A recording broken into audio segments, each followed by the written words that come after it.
Hello, everybody. This is Brother Garfield from the Brother Garfield podcast and the Dagger Squad. Today, I got my special buddy right here, special guest, Jacob Ehrman. How you doing today, Jacob? For some reason, you're muted. Are you muted?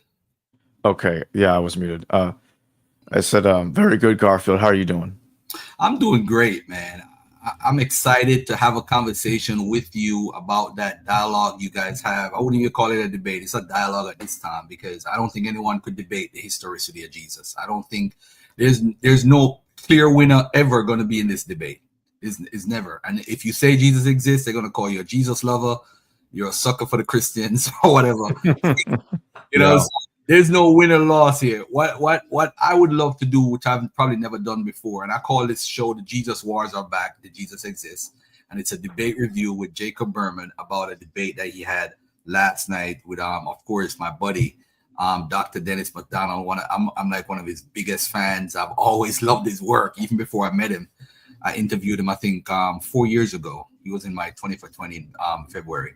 Then you had Aaron Adair, who I think is a pretty knowledgeable guy, very intelligent.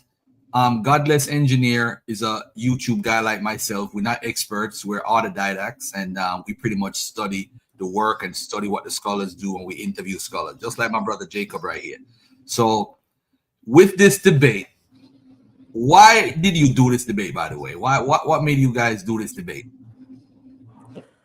Well, I think the best way I can answer it is that the reason we do debates like this is perhaps it's not so much to try to convince each other of what we believe, because that's not likely going to happen. It doesn't usually happen with debates. It's pretty rare, I think. But the goal is really to persuade the audience of what we believe. And it's also a way of, I suppose one could say it's a way of testing the evidence to see how it would, to see how it's presented. Because at the same time, even if one side has the better argument than the other, sometimes the side with the better evidence could, in theory, lose a debate if they didn't present it pretty well. That can happen. And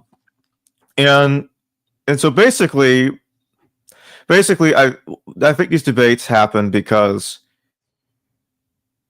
we're trying to see how does the evidence for Jesus hold up against the claim that he didn't exist, and what does the public think about it? Because really, it's the public that's the judge here.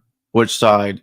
Does the majority vote one side or do they vote the other? It's really up to them, because if there is a winner or loser in a debate, it's really the public that decides.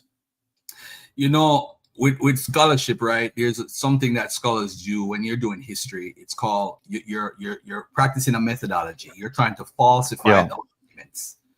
And I don't think I've ever heard somebody, maybe Dr. Kip Davis, when the whole response to Carrier, he brought down methodology and different things. And I don't think in this conversation I've ever seen someone like break down their methodology. Okay, I brought this into the picture. I brought this argument, and this is why I feel this way. But as far as falsifying the process, let's say, for example, the first century, right? This is something that we don't conversate about much. How many people who are called a Messiah or a Christ or a top figure, what information do we have to produce that this person exists? Like, say, for example, the Egyptian or Jesus ben Ananias. What methodology are you using for some messianic figure to say that that person exists in the first century? It is so difficult. When you look at Pontius Pilate, for example, we know he's written about in Roman history after the first century.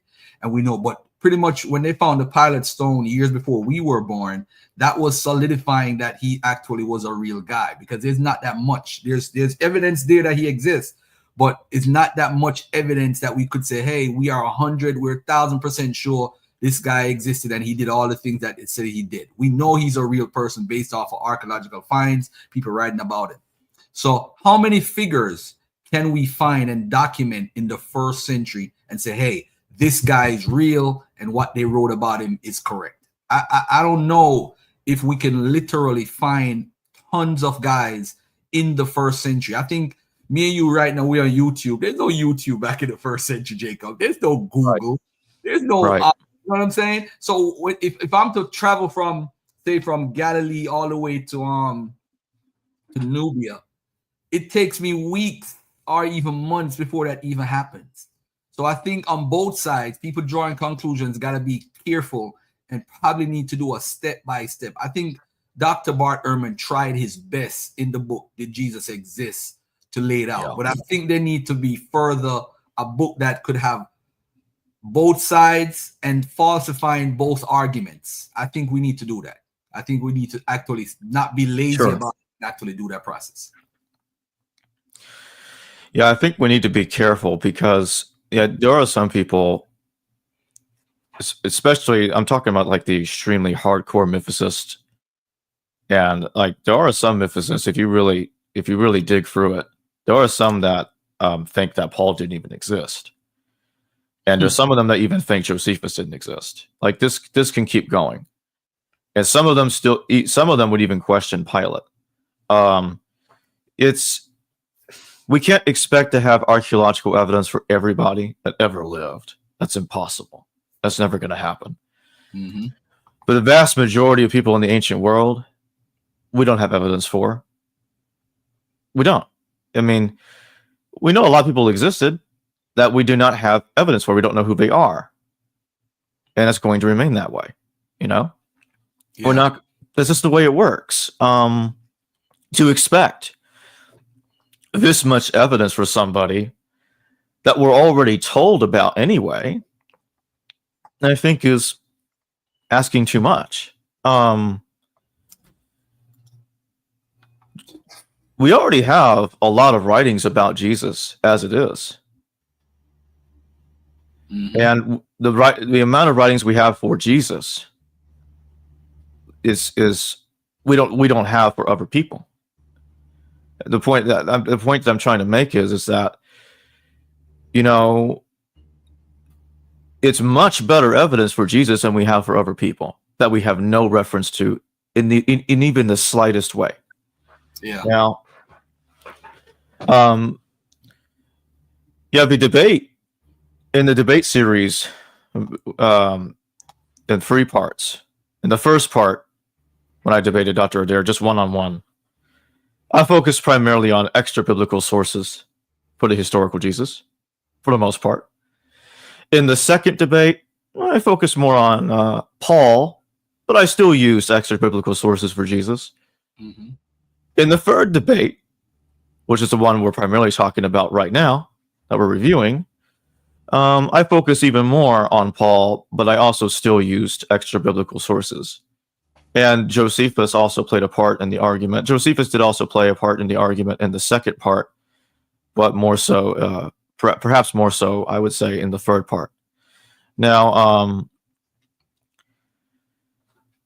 now that I brought up Josephus, as you know, Garfield, typically the mythicists will say that the Testimonium is an interpolation completely. At the moment, the consensus is that Josephus wrote the Testimonium, but that it was partially rewritten by a later Christian scribe. They don't claim to really know who it is. I guess it could have been Eusebius, if one believes that, but there's no real way to prove it. The fact of the matter is that Eusebius's version of the Testimonium Flavianum, whether anyone likes it or not, is the oldest version of it we have, and it is exactly the same as the one we have in the Textus Receptus of Josephus. It's exactly the same. Okay, so the typical response is that when you read the Testimonium, it makes Josephus out to be a Christian, and therefore there's no way Josephus wrote it. Now, I'll agree Josephus was not a Christian. That's obvious. Reading his entire work, it's obvious he's not a Christian. Okay? So how do we explain the Testimonium? How do we make this work? Well, I mentioned Dr. Samuel Zinner during the debate. I've had him on the show a few times before. And he's one of the scholars that says that the entire Testimonium Flavianum is fine the way it is. And that even in its current form, it does not make Josephus out to be a Christian. Now he takes a different interpretation of it. There was a lot going on in the debate yesterday, and I wasn't able to articulate every position that I think that I wanted to. Not every position. Let me rephrase. I wasn't able to articulate every point that I wanted to make. So it's also a 2 versus 2 debate. So there was a lot going on, but basically, it's. I think Dr. Zinner is right, because the way you read it, the way one could read the Testimonium is that when it's saying that Jesus was the Christ, it's not saying he is the Christ. It's like saying I was at the store. You get what I'm saying? You get what I'm saying, Garfield? In the past tense, I was at the store. Right. I am not there. I was. This has to do with the Greek word in. In is was. So he was the Christ. Not he is the Christ. Does that conflict with legumino Christou, called Christ in the James passage? I don't think that's inconsistent. They may argue that it is, even if one were to say that the James passage is authentic and the Testimonium is not.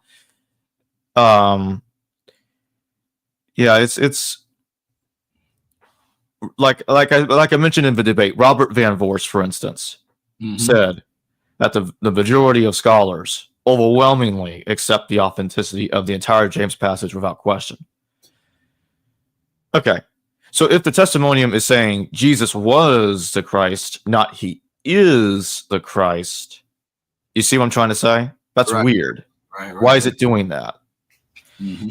So I did say in the debate it's possible a Christian exaggerated it. Maybe. I don't know. Maybe. I currently don't think so. Of course, I'm open to being persuaded. But why would they write he was the Christ? Why would they write that? That's just strange to me. I don't understand that. Right. That's the point that I want to make here. With Josephus mentioning Jesus, I think folks look at it this way, like, it's late, it's almost 60 years after Jesus' death. But we got to understand, again, we're not living in 2024. This is, we're living in 2024, but this is over 2,000 years ago. We got to think about it in that context. And that context is not giving us the opportunity to, when you look at it in that context, you got to look at it and say, hey, there's no newspaper, there's no New York Times, there's no Wall Street Journal, there's none of that stuff. So what are you going to do? What are you going to put? How are you going to look at this from a logical point of view? I think a lot of the conversation is so politicized as far as from the mythicist side of view, and then you have the believer side of view. So now you have the people who believe in Christ and believe in the miracles.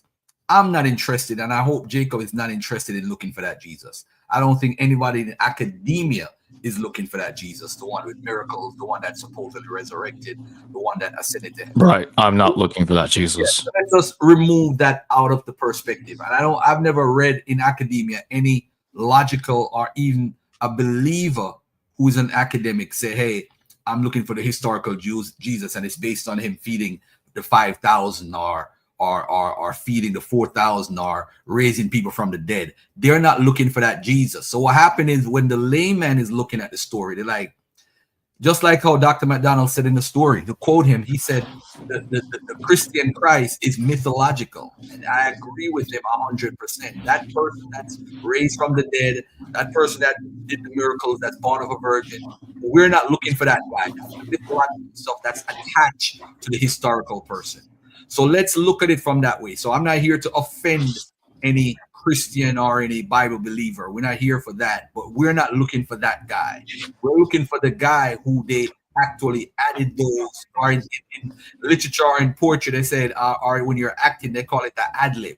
We're looking for the guy that they ad lib with, the one that they said, hey, he did this, he did that. Because we have on record in the first century, we got stories ancient novels from the Greeks about people with empty tombs. We have Julius Caesar ascending to heaven. We have him resurrecting with a witness. We have all these Right. storylines in the first century. So hearing Jesus attached to those type of mythological elements is not surprising, because if you're battling with different deities in a Agreed. culture, you gotta make yours as special like the ones that's already in the culture. All right.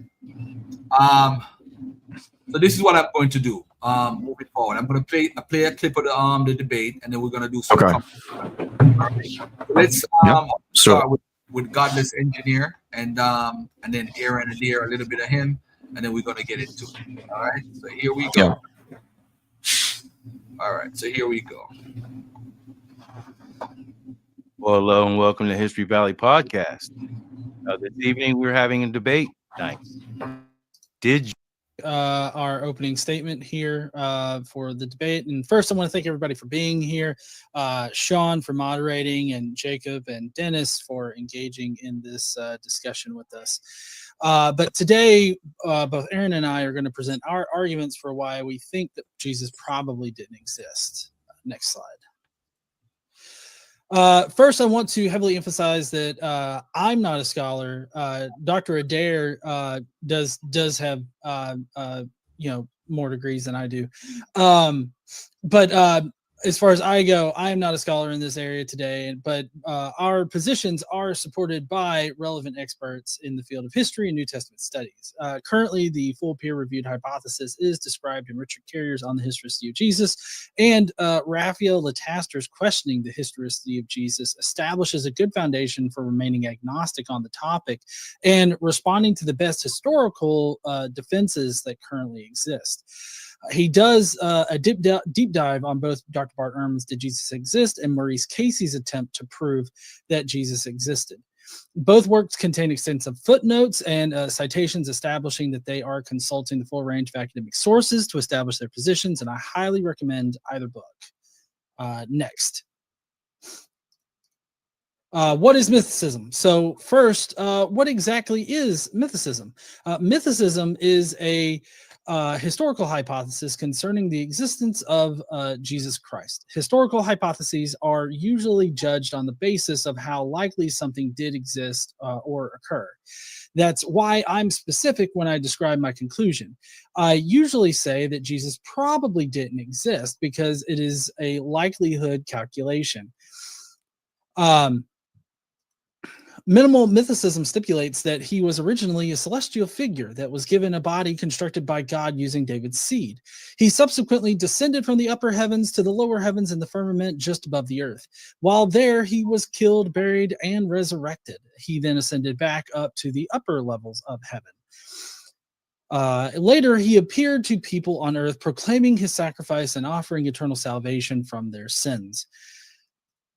There is a lot of evidential support for this hypothesis, and given the context of Christianity, it is the best explanation for the weird evidence we find in sources like Paul, which means it seems to be the most parsimonious explanation for what we find in early Christianity. And then we have some areas to go over. We're going to be talking about the background information surrounding Christianity, the Pauline evidence, and then finally any extra biblical references to him that exist. And I believe now we're switching over to Dr. Adair's slides. All right, so trying to flesh out what we are proposing as our model. So a bit of background information. First off, that we see just from Judaism, even before Christianity, there's this notion of a heavenly man, sometimes also called the Son of Man, in our various sources. It goes back at least to the book of Daniel, but this heavenly man figure we see also showing up in First Enoch, in the apocalyptic literature like Fourth Ezra, the Sibylline Oracles, and even the Apostle Paul seems to suggest that Jesus was some sort of angelic being, as suggested in one point in Galatians. Now, usually the sticking point will be this heavenly being couldn't possibly have been killed, but there are signs that this is something that was actively believed in Judaism. Again, in Daniel 9, it explicitly says that this messianic figure there will be killed, that he'll be cut off. And in the apocalyptic literature, such as in Fourth Ezra, it says that this Davidic heavenly Messiah will also be killed. One could also see how it could be extracted from Scripture. So, for example, in Zechariah 12:10, there is this unusual thing in the Hebrew there that gets also seen in translations into Greek, that the speaker, who is God in this case, says that that is the figure that is pierced, and then there will be mourning for the one who is pierced. So God saying, I'm going to be pierced. There seems to probably be some typo that happened early on the Hebrew, but that's what's being read there, and also being read in the book of Revelation and in the Gospel of John as proclaiming the proof text for why Jesus was killed. It's also worth noting this same text is used later in the both versions of the Talmud, saying that this killed figure here is actually referring to the Messiah ben Joseph. So a dying Messiah, son of Joseph. If you think you've heard of that before, that's because you've been paying attention to your Bible. The figure, this heavenly figure as well, we also see showing up in the works of Philo. Philo is a Jewish writer, basically contemporaneous with like the earliest days of Christianity and before, and he talks about a figure that is the Word of God, or the Logos. Sounds very similar to John, but also is the firstborn of God, the ruler of the angels, the image of God, the creator of the world through which the whole world was created, master of the universe, and not in the He-Man sense, like in the actual like rules the world as it is. And also as the heavenly high priest. These are all things that we can find in the earliest Christian literature, including the authentic Pauline literature. So the correspondence between Philo's idea of this super angel, this heavenly being, and what early Christians believe in is extremely similar and interesting. That needs explanation. It's also worth noting when I say that this person is from a heavenly place, that like a heavenly temple that they work in, heaven is a little bit different than what we understand. In their system, that there are basically multiple levels of heaven. We see this, for example, in the Apocalypse of Moses, that puts the Garden of Eden, that puts paradise in third heaven, where Adam is buried. The Apostle Paul seems to think the same thing, because he also says paradise is in the third heaven, according to his own road trip up to the heavens. The idea that the heavens is basically the place of the dead and the souls is something that we find both in the Greco-Roman world and in Jewish and Christian literature. I just have a whole bunch of different examples here of saying that on the far side of the moon is where Elysium is, that basically you do get your wings and fly about the cosmos when you are a good soul and you can go up that high. We also see some interesting things, such as in the Sibylline oracles and in Revelation, that basically at that lowest levels of the heavens, that it's also filled with demons that are fighting each other. You get the original Star Wars there. You literally have the stars fighting each other. And this idea also shows up the Ascension of Isaiah, that talks about demons fighting each other in the firmament, and the firmament is filled with the same kind of stuff we have here on Earth. So in other words, stuff can happen in the firmament with the same kinds of things that we see here on Earth. And I have some recent discussion down here, including from Robin Faith Walsh, that actually was published like the last day of 2024. So we're talking cutting edge scholarship here. Now, what can we extract from the earliest Christians? We can usually pull this from the letters of Paul. He's our earliest witness to so much of this, especially the things that are considered to be these pre-Pauline hymns, such as from Philippians, 1 Corinthians, and Romans. The earliest belief that we can find in there is that Jesus was some sort of Messiah, somehow Davidic, and resurrected from the dead. Those are, some big things. But also that not just some person who was killed, but somehow is some sort of angelic being that is pre-existent.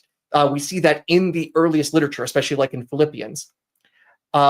We don't find things that we would say, here is the life and ministry of this figure. We just basically find the super, extra galactic Jesus doing things. Oh, it's later that we start seeing that in other documents afterwards. It's also worth noting that we can find some signs that the way that the heavenly Messiah is going to come into the world is not the normal, natural way. I have these various sources here in Syriac, because that's usually the earliest form that we can find some of them in, and it uses this word for the astronomical rising of a star to reference the birth of this messianic figure. It seems to derive ultimately from Numbers 24:17, but it's also used in 4th Ezra to talk about how somehow this heavenly being will arise from David, using the same term. Hebrews, the letter to the Hebrews also does this, where Jesus is supposed to be like Melchizedek, who has no father or mother. That's a little bit interesting. And this Messiah will also rise and returns to heaven in a transformed version. We see this again in the Philippians hymn, some of our oldest literature in Christianity, as well as the Ascension of Isaiah and the Star hymn that is actually something revealed to Paul. This then becomes the Last Supper, as we see in the Jesus story. And so from there, the stories are formulated by using common literary tropes, techniques. I'm going to say Dennis's favorite word, mimesis, a whole lot of that happening in the creation of the Gospels. We see some of this also being... You know what I realized, bro? And I don't think a lot of people do this. And sometimes when you look at the work that people do, you respect them trying to make a case and all that stuff. A shout out to Ehrman the Deer. I actually admire him a lot. Now, let me say this. Before Paul did all these writings and everything, right? We do know that Paul is a contemporary of Jesus. Am I correct? He lived during the time. Yes. Yes. What was he doing? He was persecuting believers, right? So if he's persecuting believers, Jacob, those believers believed Jesus was the Christ. So that means before Paul even wrote or even quote unquote converted, there was a Jesus belief going on. So all of the stuff that Paul puts out is irrelevant if we're actually doing a chronology test. Let's do a basic chronology. And I don't think enough believers point this out to all these guys. Before Paul had a connection or a vision or whatever with on the road to Damascus, he was already persecuting people for holding this belief because he was an Orthodox Jew. He was an Orthodox Jew. He was persecuting them for celebrating that Jesus was the Messiah or the Christ. So if he's persecuting, who is he persecuting? The people who are worshiping a guy who they believe. So there's already proof logically that there's a historical person being celebrated as the Christ. I don't think enough people bring that information forward. So who is I've asked Dr. Carrier this, I've asked David Fitzgerald, I've asked several people this on my channel. Right. It's a simple question. Who is the Jesus, and I actually wrote it down, who is the Jesus the Christians are following while Paul was persecuting Christians? Was it a mythical guy? It wasn't a mythical guy because he's persecuting what those people held to as a belief at the time.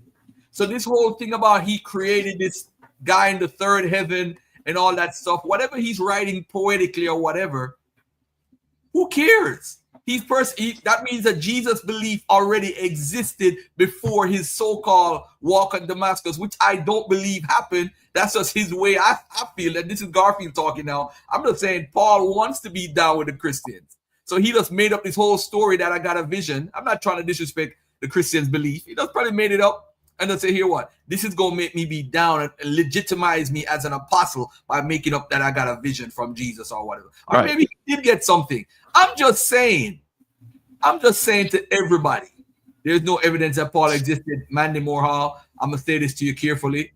Go to one of the number one mythicists or the top 5 in the world. Dr. Carrier got one of the best articles. It talks about, what's his name? Clement of Rome writing how he saw Peter and Paul in Rome in the 60s.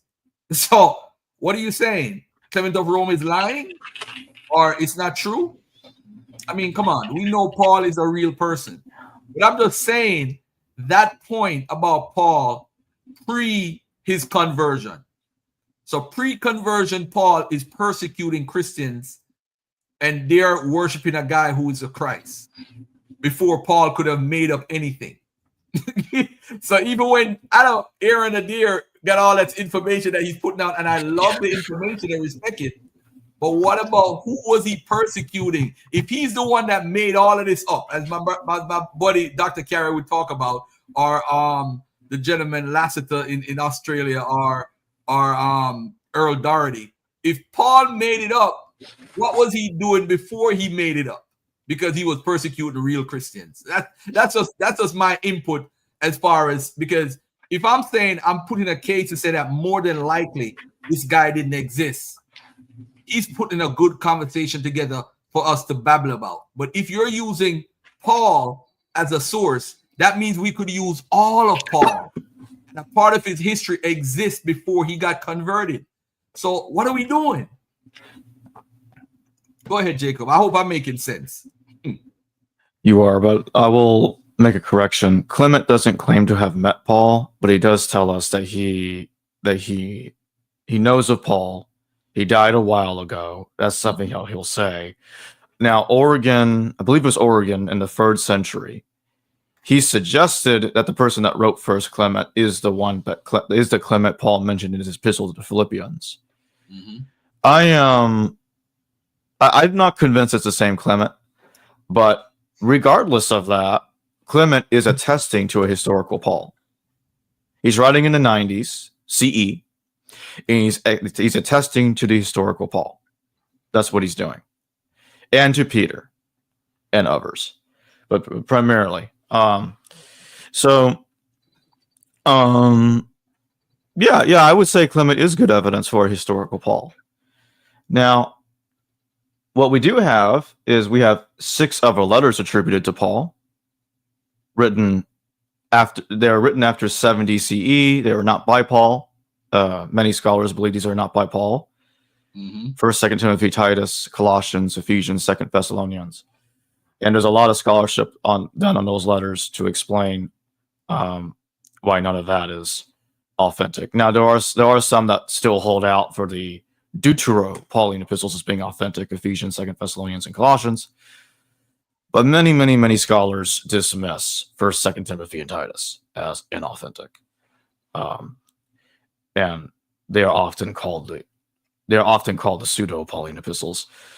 But anyway, to address this part of the debate that you clipped, I'm still waiting for this evidence that Jesus was killed in heaven. Where is it? Where is the evidence for this? And what's interesting is they will often point out that there's no evidence for Q. You can't know Q exists, right? And I agree with that. We don't have proof the Q document exists. It's a hypothetical document that's supposed to explain the material common to Matthew and Luke, not found in Mark, and it's basically primarily sayings material of Jesus, contained in Matthew and Luke, not found in Mark.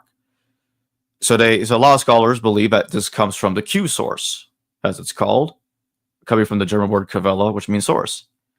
But we don't have proof for this Q. So lately, as I've been noticing, more and more scholars have been dropping Q and have suggested that Luke either knew Matthew or the reverse. Matthew knew Luke. The Luke knowing Matthew hypothesis is called the Farrer hypothesis, and the other hypothesis that Matthew used Luke is the Matthean posteriority hypothesis.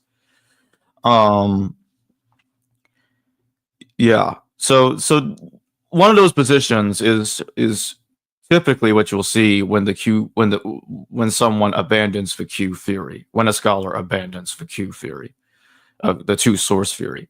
They'll go with one of those positions that I just mentioned. But back to what I was saying a moment ago, we have no proof. We have no text that says Jesus died in heaven or the firmament. So what do? Well, they hypothesize that there was an earlier version of the ascension of Isaiah that suggested that Jesus was killed in heaven or the firmament. Well, more of it suggested, but just practically said that outright. But I'm like, well, hold on a minute. I thought y'all didn't like hypothetical sources. You know what I'm saying? So you're hypothesizing that there was an earlier version of the ascension of Isaiah we can't prove exists. You see my point, Garfield? Yep, you're making a lot of sense. Yep. So where is it? But at some point in the debate, Ehrman then tells me that in reaction to that, well, not specifically to that, but the part where I said that we have no manuscript evidence for 1 Thessalonians 2:13-16 being interpolated, which is true. We have no manuscript evidence of this. He responds by saying that I'll have to reject the documentary hypothesis as well. Well, hold on a minute. Let's say that slowly. Documentary hypothesis. You see where I'm going with this, Garfield? Yep.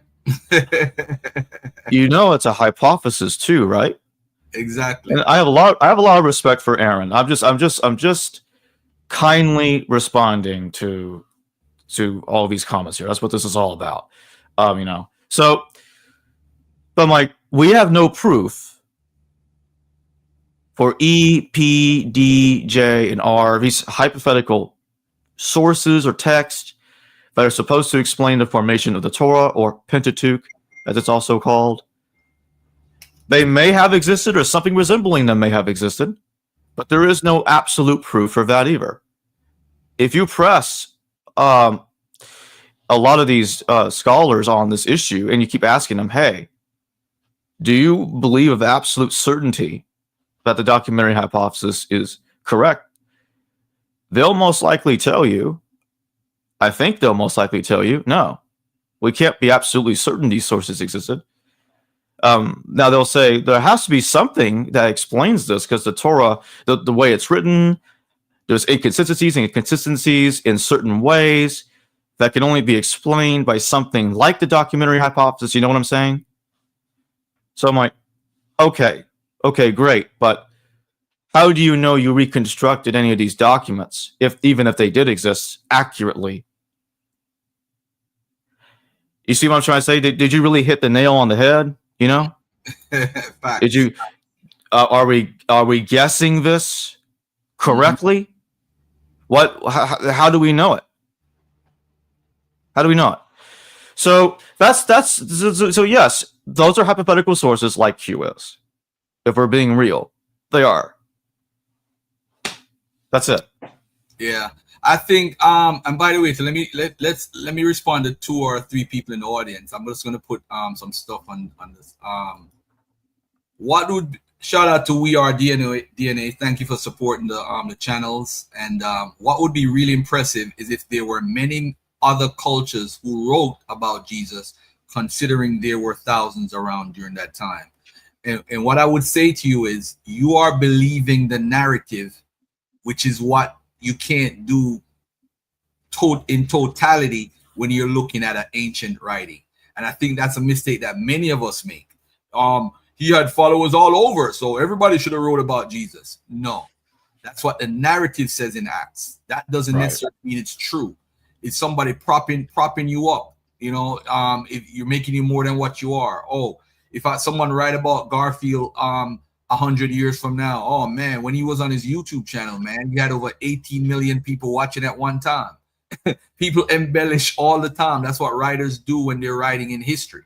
So if other point. wrote and embellish and use hyperboles, what would be wrong with the writers of the Bible using hyperboles? I mean, they're no different than other writings. If you look at other writings, and Neil from Gnostic Informant brought out some of this also, you see the same storylines in other cultures around the same time period.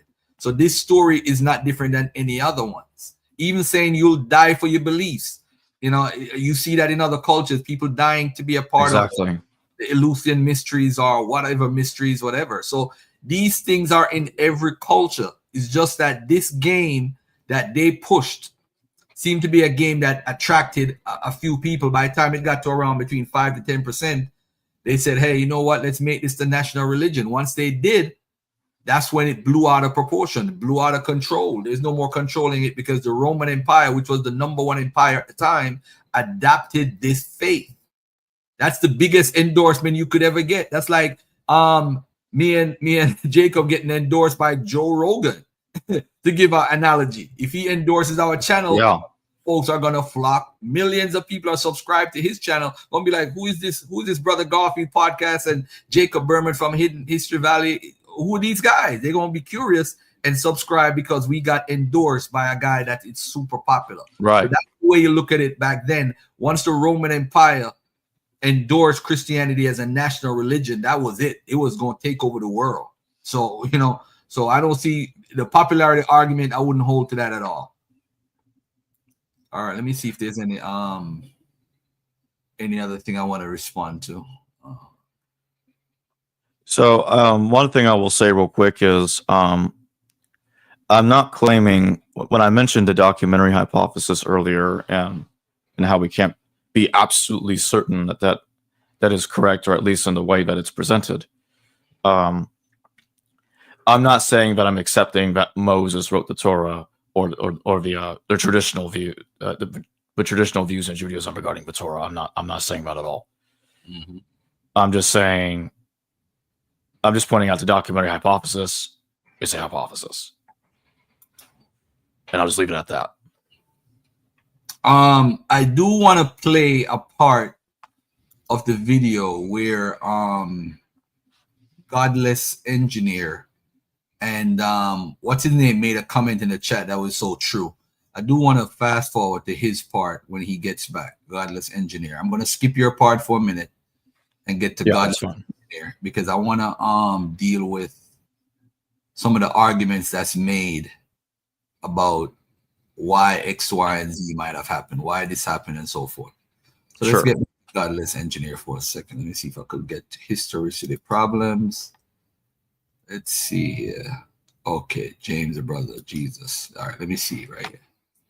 I think this is one of the main arguments, and this is something you made it in your. You talked about Galatians 1:19 about Jesus and so forth, and I want to check out what Godless Engineer did here. Romans 9:5 might have been 1-2, and then Galatians 4:4. So those all do not actually prove an earthly existence for Jesus.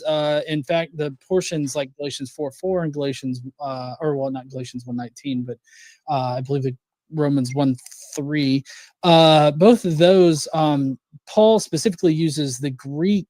In the Greek, he uses words specifically meant for like manufacturing objects, and under the mythicist hypothesis that explanation would work because we view God as generating Jesus's body in the heavens using the seed of David that he could have collected, and in fact in the Old Testament God says that he would collect David's seed in order to rise up this Messiah figure. So I mean that's all explained by what's already in Jewish scripture as well as in Paul's understanding of like Greek. And then there's the brothers of the Lord situation. The Adelphoi in Greek specifically talks or is indicative of both blood relations as well as fictive kinships. Considering how Paul uses Adelphoi in all of his letters and how mostly, if not all the time, uses it to refer to like fictive kinships, I feel like you would need to make a very strong argument based in like Greek in order to actually overcome the likelihood that Paul was just speaking about fictive kinships. And then the brother of the Lord, Jacob mentioned how if that is just used of several different individuals, then it no longer becomes special. Like it's no longer some kind of special title. And I would say that that's the argument that mythicists are making is that brother of the Lord was not a special title. It was a title that was used by by Paul to indicate all Christians. And in fact, this was probably the title or the label that was used of Christians before the word Christian ever came into their vocabulary. So yeah, I'll let I have more things that I could say, but I don't want to take up all of our time, so I'm gonna let Aaron fill. All right, so this is what it all boils down to.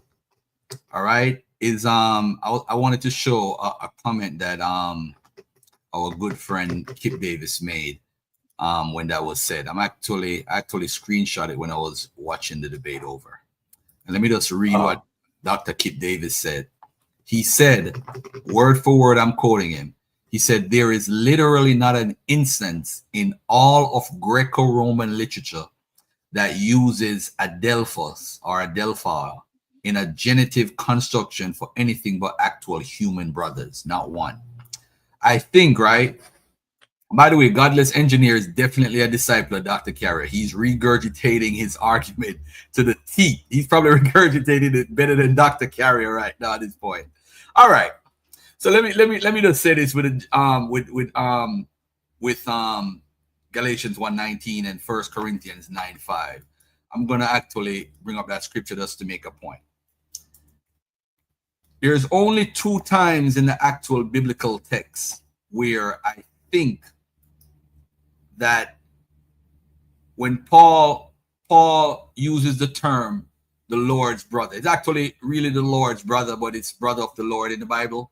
There's only these two situations where he's using it here in Galatians 1:19 and 1 Corinthians 9:5. And in 1 Corinthians 9:5, he says, have we not power to lead about a sister, a wife, as well as other apostles, and as the brother of the Lord and Cephas? I think it's very interesting that he uses a term to refer to believers. I think it's called brothers in Christ. That's actually what he uses a lot to talk about believers in Christ and Christians. But for some reason, this is being stretched. This whole brother of the Lord or the Lord's brothers is being mixed up into the whole followers of Christ thing as an argument. It's actually not a genuine argument when you look at the scriptures, because we have over 100 instances where he's talking about brothers in Christ, or brothers in another sense, or he's talking about the believers. But this whole brothers of the Lord is something that's used, I think, between 2 or 4 times in the entire New Testament. And every time it's used, I'll stand corrected if somebody could point it out to me. It's used as far as referring to brothers, actual brothers. Now let's look at Galatians 1:19, because when folks use this, they use this in a tense to say that, oh, it may be talking about this, but people don't realize that Paul knew about other James in history. So he had to be specific which particular James is he talking about. Is it James Zebedee? Is it James the son of this? Is it James the son of that? So Exactly. this is what, but I saw none of the other apostles except James, the Lord's brother. Except. So That's except right. James. Which James are you talking about? The Lord's brother. So we know James was an apostle. Now there's like over 3 different James. So what Paul is doing is identifying which James it is to call him the Lord's brother. So he's identifying this specific James. And then, by the way, family, who is the Lord? Because remember, in the Old Testament, the Lord in the Old Testament is referring to Yahweh. In the New Testament, it's referring to Jesus. This is why we know it's Jesus' actual bloodline brother or cousin or whatever. He's a relative of Jesus who is considered, who is called the Christ, James' brother. All right. So I just want to say that we could play games all day. We could play games all day with what it means or whatever to push our argument. But if we look at it, and I mean, I hope to one day do a show on James, the Lord's brother, and break it down. How many times he uses the term the brother of Christ, and how many times he used the brother of the Lord or the Lord's brother, and we'll get to know who. All right. So that's I just think I think that's where you actually defeat the whole conversation, and it's actually over. Even based on what Dr. Kip Davis said, it's clear that it's talking about a human. But let's be honest. Let's just be honest with the actual text and just deal with it, instead of we saying, how can somebody, I remember Dr. Bart Ehrman had said one day, we know somebody, how can somebody who don't exist has an actual brother? And that's what Galatians 1:9. Exactly. All right. I don't know if you want to add on to that. I do. I actually uploaded this the same exact presentation I used during the debate. Okay. This is a page from V. George Shillington. He says Paul can first refer to the filial relationship of James with Jesus as brother of the Lord, and his readers will know who the Lord is. Neither would Paul consider instruction from James equal in authority to the Spirit of the Lord. Even so, Paul has to acknowledge that James of Jerusalem is a brother of Jesus. That family relationship was bound to give James privileged status in the new Jesus movement. So what George Shillington is doing here is he's noting how Paul is being very specific about who this James is, just exactly as what we were just talking about, Garfield. And no one else in the entire New Testament, and I mean this, no one else in the entire New Testament is specifically referred to in the singular way, the brother of the Lord.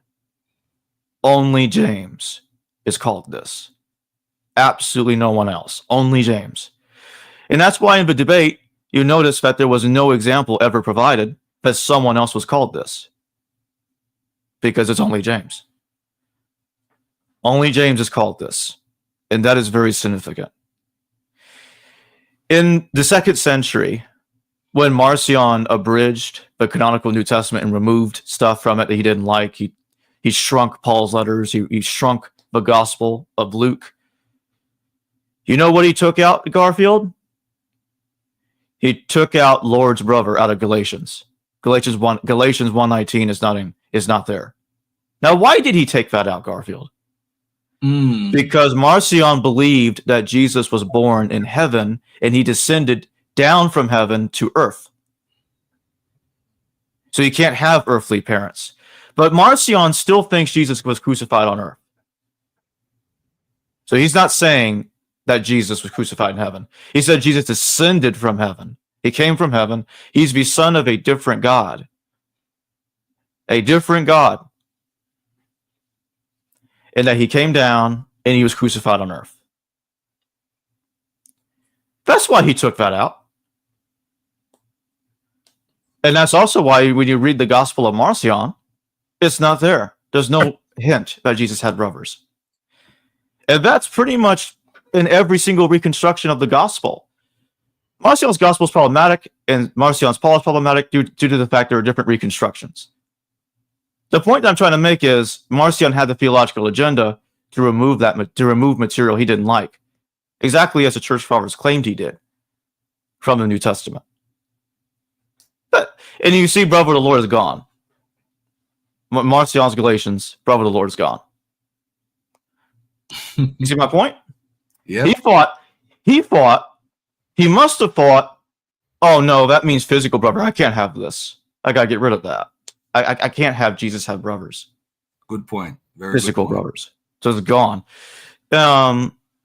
Yeah. And when you see the Gospel of Thomas, so this is what I brought up before in the debate yesterday and previously, that the Gospel of Thomas, and I do believe that that April DeConnick is right, Louis Kaiser is right, that the Gospel of there is a Gospel of Thomas or a core of it that dates the 1st century. I think they're right about that, and that's why I brought up in the debate that Papias may be referring to the Gospel of Thomas because he does seem to know about a logoi or a logia of Thomas. He also knows several other logia as well. Hippolytus and Origen of Alexandria in the 3rd century, they also refer to the Gospel of Thomas, and these are references to it before Cyril of Jerusalem references a Manichaean named Thomas, who was a follower of Mani in the 3rd century CE, wrote the Gospel of Thomas. I think what's really going on there is that he rewrote the Gospel of Thomas in the 1st century, and that's how Gnostic ideas were added to the text.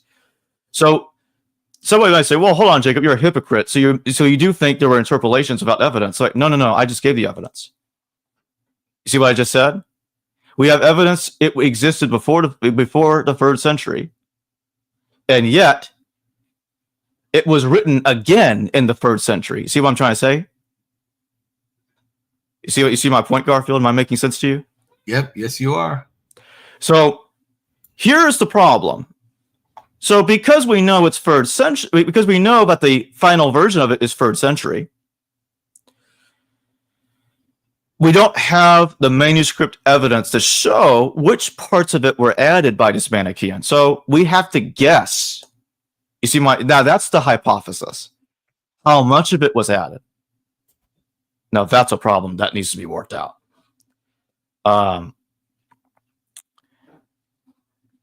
With definitive certainty, and that would be hard to achieve, I think. But regardless, in its earlier form, and I do think this part of it goes back to the original Gospel of Thomas, and that is that it mentions James succeeded Jesus. How do we know that? Because in the Gospel of Thomas, Jesus is asked by his followers, his disciples, who are we to look to let's get to that. Let's actually go to that part right now. Let me try to find it. I'm trying to see which slide I put it in.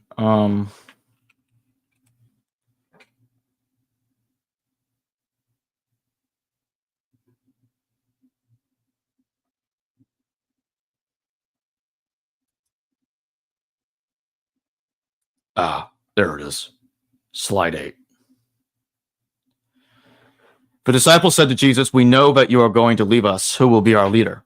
Jesus said to them, "No matter where you are to go to James the Just, for whose sake heaven and earth came into being." So there you go, right there. In the Gospel of Thomas, Jesus is telling his followers, his disciples, whenever I die, go to James. We see this a bit in early Christian tradition. You know what I'm saying, Garfield? James is a successor to Jesus. So James isn't just his brother. He is appointed the successor too. Now, how do you succeed someone that didn't exist, right? Right. How does that work? Let me pull up one more. This is from Hebrew Matthew. Now, some are going to say, hold on a second, Jacob. This is hypothetical. No, look at that. It's Jerome. I'm citing Jerome.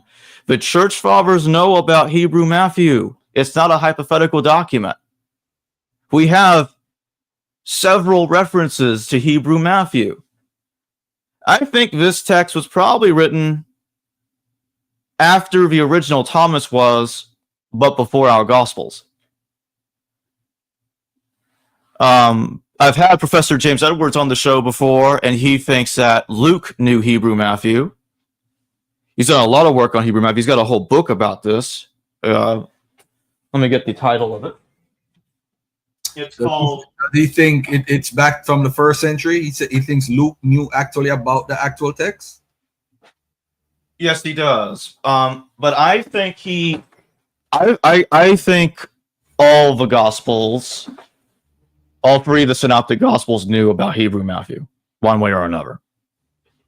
I don't think it's just Luke. James says it's just Luke that knows about it, but I think they all knew about it, especially like when you look at our Gospel of Matthew, which is clearly not a translation from Hebrew.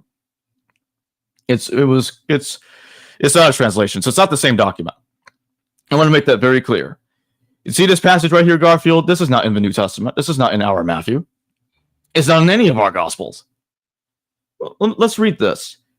Jerome says, the Gospel according to the Hebrews records after the resurrection, and when the Lord had given the linen cloth to the servant of the priest, he went to James and appeared to him. For James had sworn that he would not eat bread from that hour in which he had drunk the cup of the Lord, and so he should see him risen from among them that sleep. And shortly thereafter, the Lord said, bring a table and bread. And immediately it is added, he took the bread, blessed it, and brake it, and gave it to James the just. He said to him, my brother, eat thy bread, for the Son of Man is risen from among them that sleep. Do you see how it's modifying Thomas? Do you see what I'm trying to say here? Let's go back. It's an embellishment. And here, James the Just is the successor to Jesus before Jesus is to die. He's already chosen to become the successor to Jesus. When we go on slide 10, we see in Hebrew Matthew, James is effectively put in place as successor after the resurrection of Jesus. See how it's flipping it? So this is a development. This is a development. Now here's something else that I could mention. Let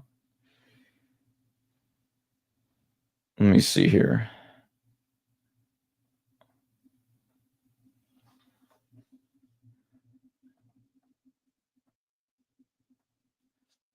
I don't remember if this slide was in here. I'm looking for. Well, in the meantime, while I'm looking for it, I'm going to show you all something else to really get the point across about Hebrew Matthew being a real document. There you go, Garfield. Look how many church fathers refer to this thing as being real. Look at that. In the first 1,000 years of Christianity. all the way back to Ignatius and Papias. Look at that. Are they all conspiring to make this thing up? I don't think so. But that'd be a massive conspiracy theory. I can't see. I don't understand how some. I just don't see it. I don't see why they would all conspire to create this thing. I don't get it. And I'm specifically referring to the rejection of Hebrew Matthew. Hebrew Matthew was not discussed too much during the debate. And because I know they'll dismiss the document, I just focus more on Paul, because that's where the battle is. You know what I'm saying? They really want to argue if Paul was referring to an earthly Jesus or not. So I just focus more on that. It was just easier to deal with that. You know what I'm saying? So they were dismissing Thomas. They're dismissing Hebrew Matthew, because the way I look at it is all the Gospels are totally fiction, unreliable. You can only trust Paul. That's pretty much how they're spinning it. Only Paul can be taken seriously. You can't trust these later Gospels. And you also can place some trust in the proto-ascension of Isaiah, this hypothetical version that supposedly puts Jesus' death in heaven or the firmament, whatever, that we have no evidence of at all.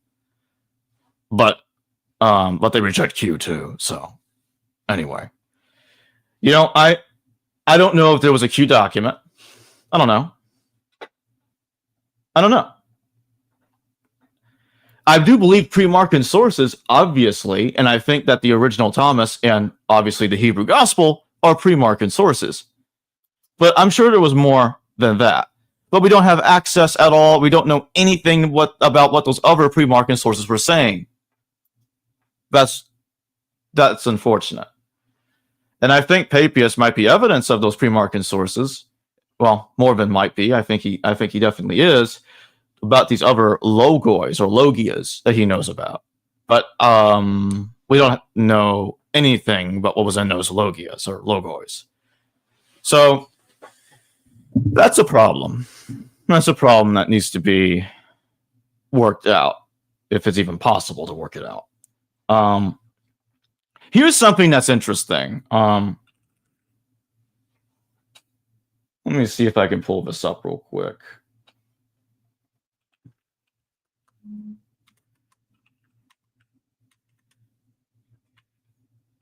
Yeah, I don't think I have it in here, so I'm gonna see if I can find it real quick. Just give me a second. All right, cool. In the meantime, let me see if there's any questions from the audience. Let me see.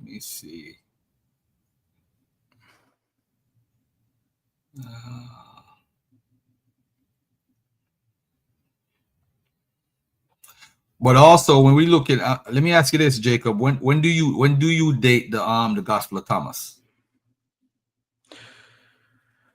In its first version, I think April DeConnick puts it in like the 50s or 60s CE, if I remember correctly. Okay. But I don't have a problem with it being 30 CE. Honestly, I think it could be that early. And I actually think it is that early. Now, I did talk about this during part 1. That before you play that, I was just gonna just say this one thing real quick. After you play this next clip, I'll pull up a slide about Papias. Cool. All right. Let me get something. Dr. Dennis McDonald said that was very interesting. It got blocked out a little bit because of his signal, but he dropped some more information. Setting it up before you play it. Pause it real quick. Mm-hmm. Before we play this, I just need to finish this thought real quick. I'm trying to remember what I was going to say. Oh, yes. I did say in part 1, I believe I said this in part 1 of the debate, that technically a mythicist could argue, even if a mythicist were to grant that the original Thomas was written by Thomas, as I think it was, they'll say that they could say that Thomas was also making Jesus up too. They could say that, if you get what I'm saying. So I mean, they could technically say that. But anyway, go ahead and play it. The first thing that I'd like to say is that Mark Goodacre is a friend of mine. And we've talked about the Q document, and his position is not that there was no Q document. It's that it's impossible to reconstruct it. And because of that, one needs to probably put it in the freezer until somebody can thaw it out. He argues that there are other sources, though, that Mark may have used, but he does not deny the historical Jesus. In fact, I don't know of a single scholar who does synoptic work who denies the historical Jesus. What my position is that the Q document shows no signs of the heavy mythologizing that you find in Mark and so on. Now, what Aaron said is right. You have mythological stuff going on already in Q. So it's not to say that the Q document is a historical a record. In fact, I'm in the book that I've coming out with soon, I don't claim that there's any word in Q that we can attribute to Jesus himself. Rather, we can understand, say, that divine figures became human. Thank you, gentlemen. I want to say first that in this conversation and in earlier ones, you get Euhemerism backwards. Euhemerus did not say that divine figures became human. Go ahead and check the encyclopedia. Euhemerus was trying to explain the existence of the gods by saying that humans become divine. You get that? So what we're talking about with saying that a heavenly figure became humanized is anti-Euhemerism. It is not Euhemerism. I think that's huge. The second thing is, Aaron, I think that you were very good in talking about how Christology developed out of lots of mythical material, but most of it that you cited was from Judaism. I would make your case even stronger. So much of the mythologizing of Jesus in Paul, 5 minutes, those parallels also in Greco-Roman mythology. And my student Richard C. Miller, I think has shown that pretty clearly. So the discussion should not be for us the Christian Christ. The Christian Christ is a mythological development of traditions about a historical personality.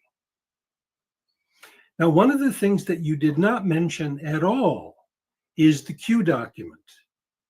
Now, of course, the Q document is a hypothetical text, but one needs something like that to explain the synoptic problem. And you really did not deal with your solution to the synoptic problem, because we have lots of material, especially in Matthew and Luke. They did not get out of Paul. They did not get out of Mark. And by the way, Mark is hugely mythological over and over again. So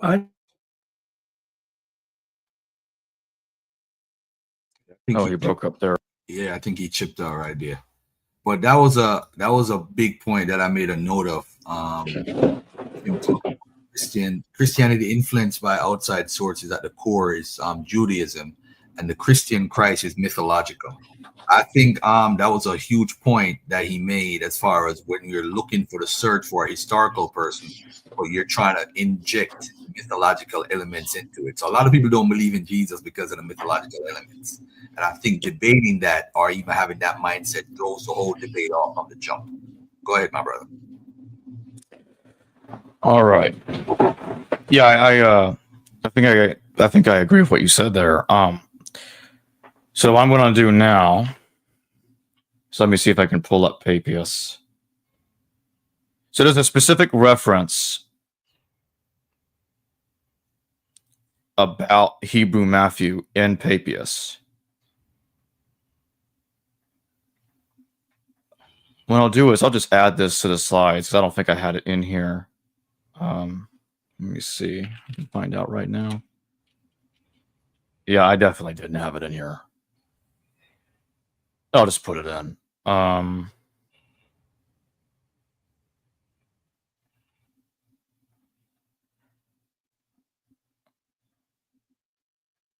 right, I'm going to upload it now.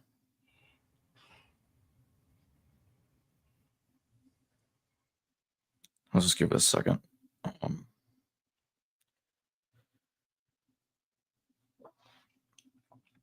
It's going to be an interesting twist, Garfield. Let's just say it's related to the Gospel of John. Let's just say that.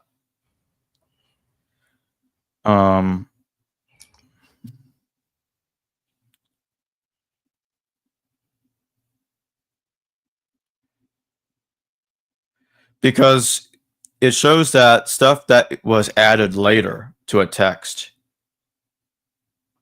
could have existed in older material when we least suspect it. So that's basically something that I'm going to show here in just a second. Whenever this StreamYard decides it's done finishing. Up, here we go. It's done. All right, there you go. Hold on.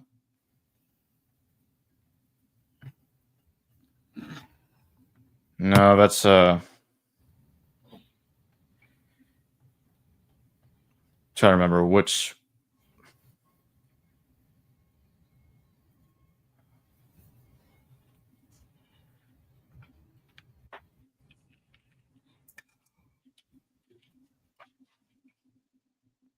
Ah, there it is. Slide 30. Check this out, Garfield.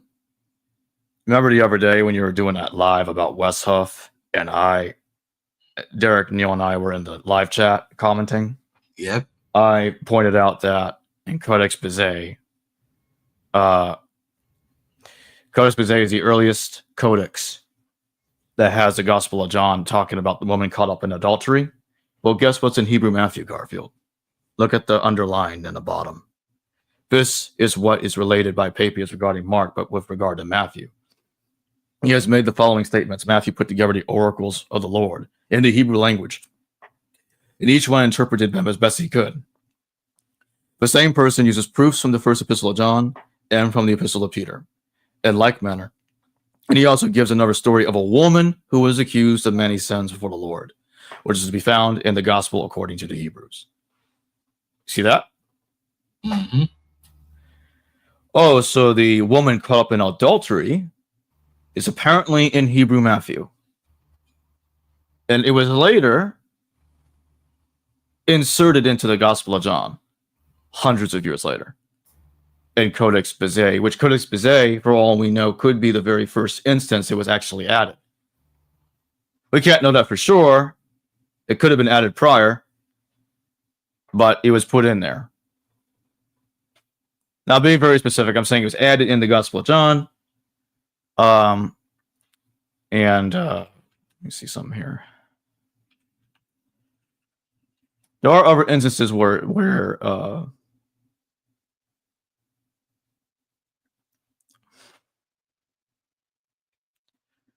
me see. All right, I'm just gonna go back to what I was just saying. Never mind. Oh yeah, what I'm trying to say is sometimes the Gospels can leave things out from older text, and then someone much later decides, I like this. I feel like it should have been in this Gospel. Let me put it in there. You get what I'm saying? Yep, definitely. So if this would be an instance of that. If the woman accused of many sins is connected to the woman caught in adultery in the Gospel of John, but it was inserted into the Gospel of John based on what we see, what is being discussed in Hebrew Matthew, much later in time. And there's a lot more to this Hebrew Matthew than we probably have time to get into, because there are many other references to it. And yeah, so what will happen is that the assumption is that the woman caught in adultery is not in any first century text. Well, that's true if you deny Hebrew Matthew. If you deny that Hebrew Matthew is a real document, and you want to believe Papias is just making this up, and everybody else apparently is too, then well, okay, then we have no proof the woman caught in adultery originates from the first century. Okay. Anyway, that's enough of Papias for now. If you want to play another clip from the debate. Yeah, let me play this. It's gonna be hold on, let me tell you what the clip that I wanna get into real quickly here. I think when Ehrman was going in. Hold on, let me rewind it to Ehrman real quick right here. It's just a good point. All right, here we go.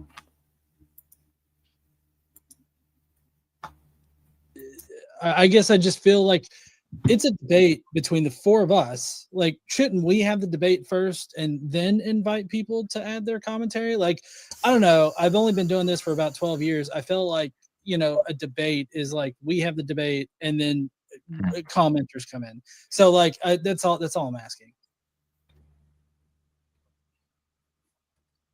Like, can we have the debate or well, I'm encouraging you to respond to some of the things that we talked about.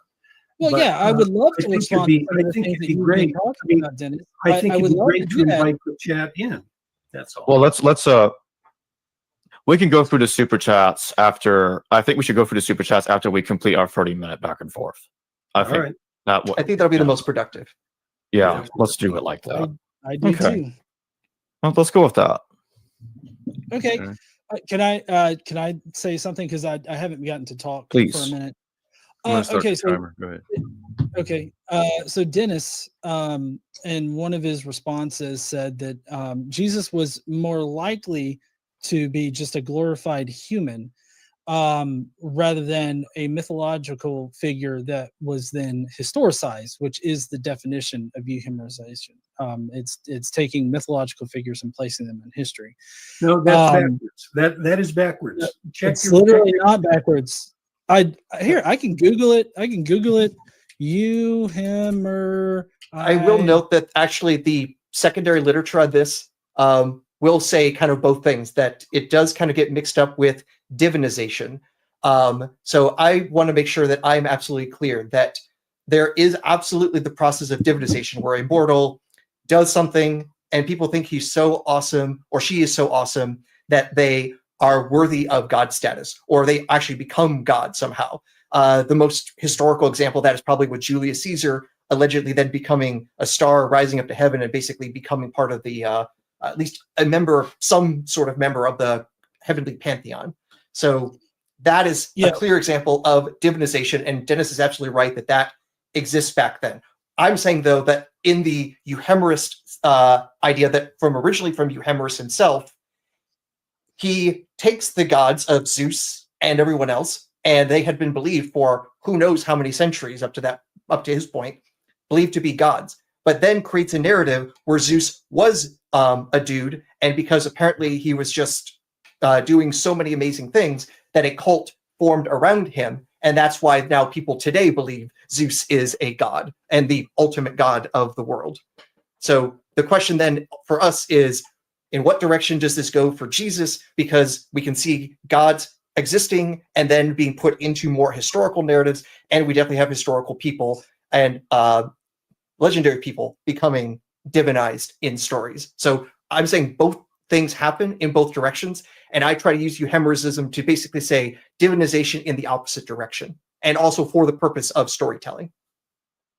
Yeah, and I will say if you look up the definition of euhemerization, it comes from, Euhemeris, who did exactly what Aaron just said. So like it makes no sense to say that it's euhemerization if it's doing the exact opposite of what Euhemeris did.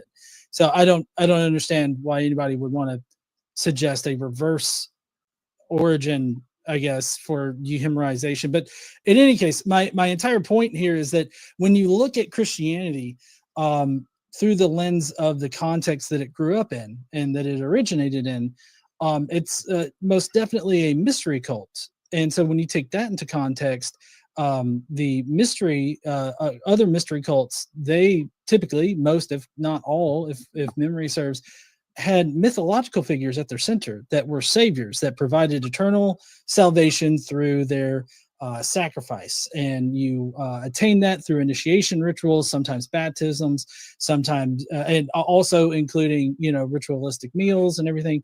So like when you take that into consideration and you look at the Jesus story and see the similarities between the two, I think that it makes it more likely that he started off as a mythological figure and then was turned into a historical figure, because that's what happened. Like we talked about with Euhemeris, but there's also the Isis and Osiris with Plutarch, and I think it's Moralia, right?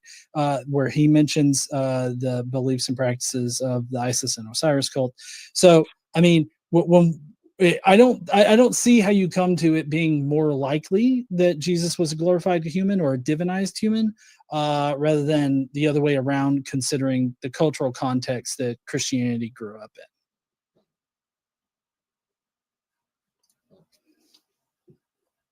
Dennis, you want to respond? You're ignoring the Gospels. Well, yeah, okay. So I ignored Okay, Gospels. The origin of the Gospels was not a mystery cult. It was a Jewish reformer. And by the way, No, how do you know there that? is good evidence that the Q document was before the destruction of the temple. Okay. There's a saying that when you give your gifts at the sanctuary, ask for forgiveness from the person that you offended, and then offer your sacrifice. Now, it seems to me that makes sense only if the temple exists. And also in my reconstruction of Q, Jesus says, I will destroy this sanctuary that is built with hands and build another that is not made with hands.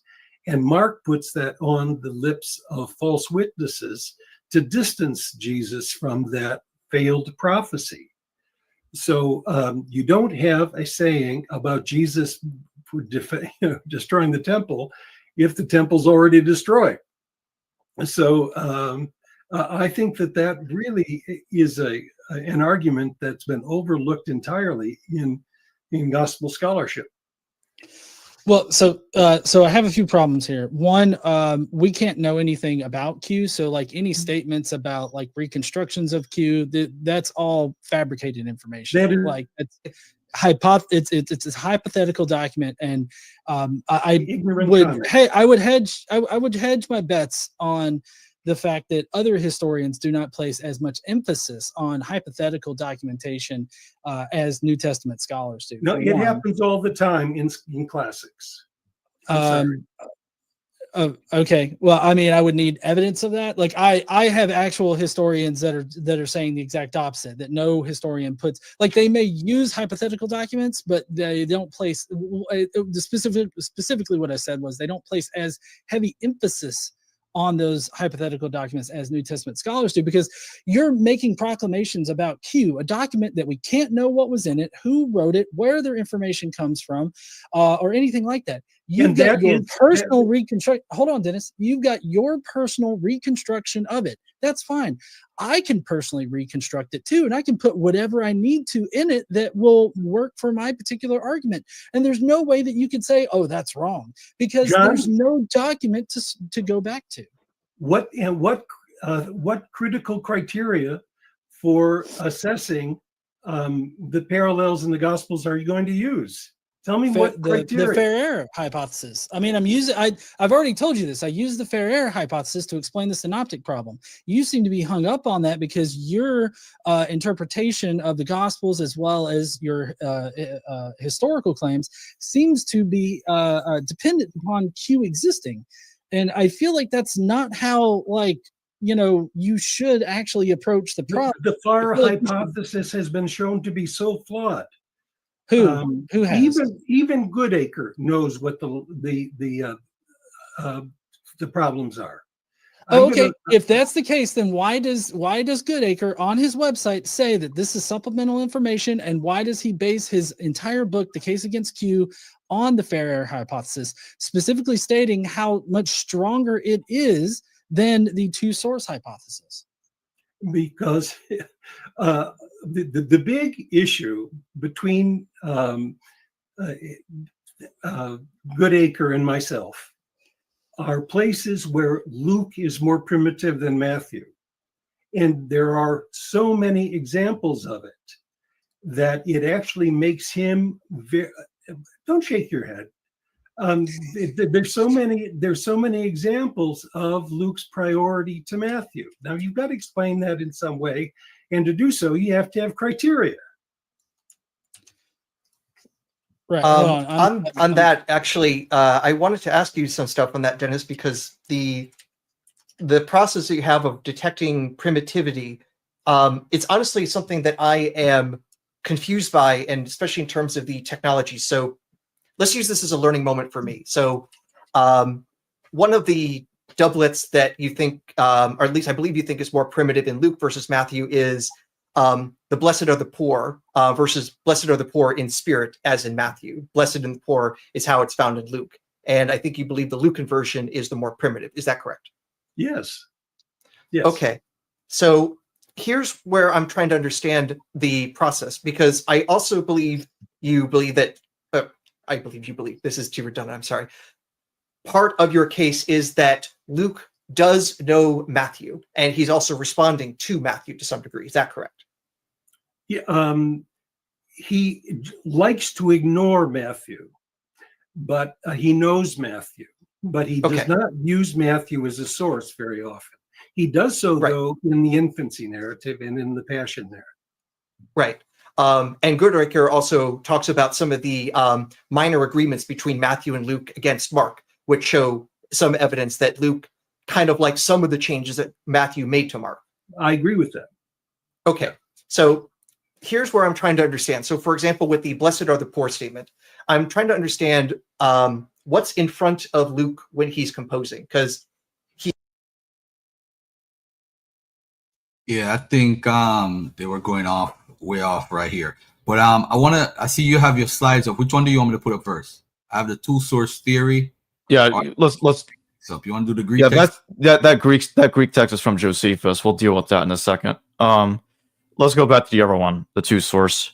Yeah, so the person on the top right is Johannes Weiss. Lived in the early 20th century, late 19th century, early 20th century. He's the one that came up with the Q source. Basically, it was his view that Matthew and Luke derived their information from a common document, and that's what became known as Q. Now, again, he was hypothesizing. He had no evidence that this thing existed at all. And so here's something I'll say real quick. All four of us in the debate, myself, Dennis, Ehrman, and John Gleason, all agreed that Luke knew Matthew. We all think Luke knew Matthew one way or another. Dennis believes in Q while believing Luke knows Matthew. Let me see. I'll pull up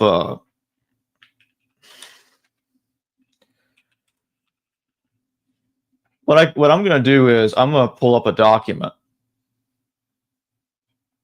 Let me see. Bear with me.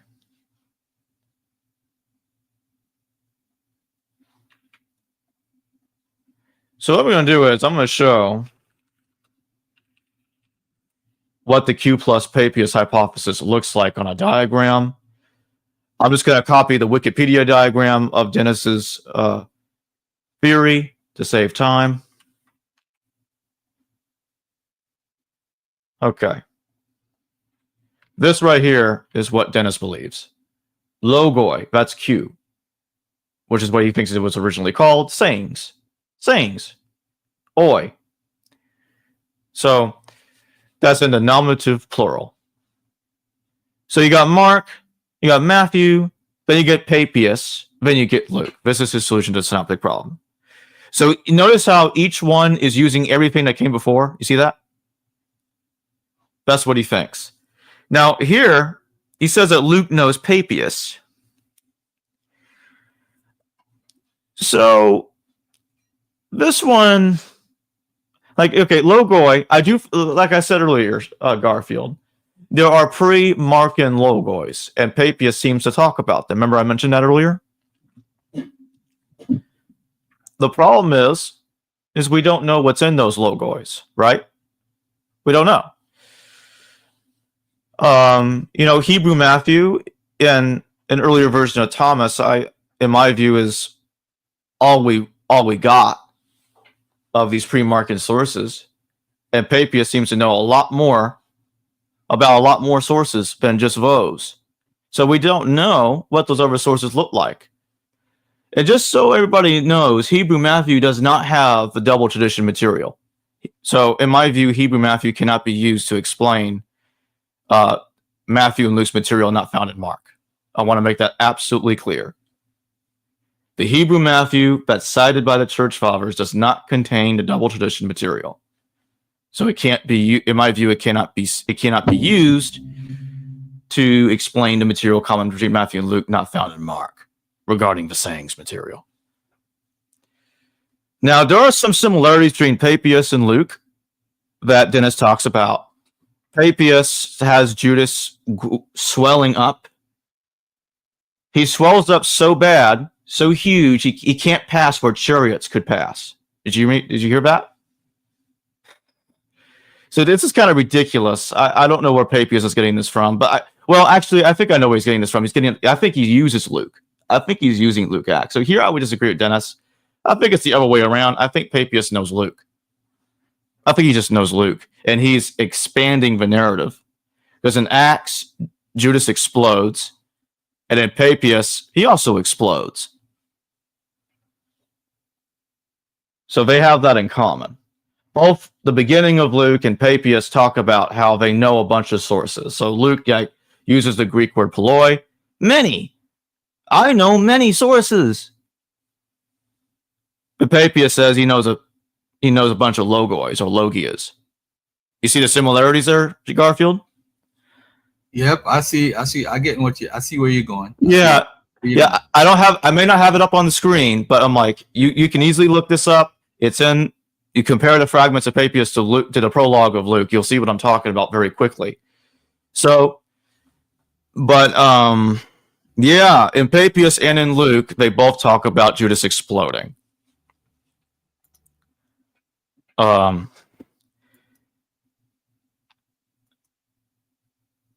the way, I don't know why people are assuming this. Jimmy Berman is not my brother. There is no relationship between that individual that was commenting on the live stream. We are not related.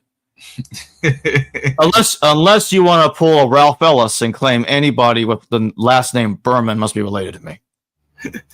That's crazy. I mean, man. Yeah. But I want to say it was a fruitful discussion. Most of it was outside of the whole back and forth. I agree. Q, as far as a theory, and if anybody looks at the basic conversation, I don't think anyone is saying Q is just absolutely foolishness. If you look at it and you look at it from a manuscript perspective and look at the writings, you'll see that some sort of influence comes from an unknown source. That's all it is. I think some people turn to Q like it's actual facts, but it's actually a theory. It makes sense in some sense, and in some sense, it's foolish. That's all it is. You know, that's why people. It's a working hypothesis. That's how I look at it. It's just like when Wellheiser Exactly, it's a working hypothesis. with JEPD when they came up with that. At that time, it was the ultimate theory. Like, yeah, this makes a lot of sense. Yeah. Now people are finding little holes here and there in it. We've done away with this. People are moving away from it. But that was a foundation to where we are today as far as the roots of the actual text. But I won't throw Q all the way out. I like the theory. It makes a lot of sense to me. Even if you look at a basic Wikipedia article of it, it makes a lot of sense. And but in a way, oh, I didn't mean to interrupt you. Sorry. no, go ahead. All I was going to say is, in a way, I agree with you, Garfield. There are pre-Markan sources. Even one of the interviews I did with Mark Goodacre, he thinks it's possible there was a pre-Pauline gospel. Mhm. So Dennis is not really, he's not wrong. I don't think he's wrong about what he said about Mark Goodacre. Mark Goodacre does believe in pre-Markan sources, but he doesn't know, but he won't claim to know what's in them. So I think what Dennis has said was a fair description of what Mark believes. Could you pull up the synoptic slide again? I'm gonna show one more thing. I want to show what the Farrer hypothesis looks like. So this is what it looks like. Mark in priority. Luke knows Matthew. He knows Mark.